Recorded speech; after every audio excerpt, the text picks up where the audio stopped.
Welcome to Luca is a Billionaire, where the only thing I invest in is your answers.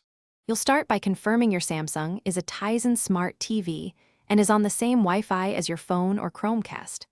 Sign into your Samsung account so the TV can access apps. Once done, make sure you have an Android phone, Chromecast, or an external Android TV box ready to install Google Apps or Cast from Play Store. This avoids dead ends later and lets you move straight to installing or casting Google services without redoing network or account steps. Next, search the Samsung App Store for official Google apps like YouTube or Google Play Movies. Install what's available.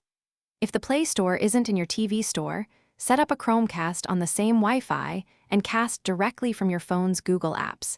This gives full Google experience without native Play Store. Alternatively, plug an Android TV box or stick into HDMI to run Google Play and apps natively, which is the most complete solution when Tizen restrictions block direct installs. Finally, sign into your Google account within each installed app or on the casting device. This syncs purchases and preferences. Make sure your TV input is set correctly to the HDMI port or app and tweak display/audio settings for smooth playback. If something goes wrong, reboot the TV and the external device, check for firmware updates, and retry. If persistent failures occur, update apps or factory reset the TV only after backing up settings.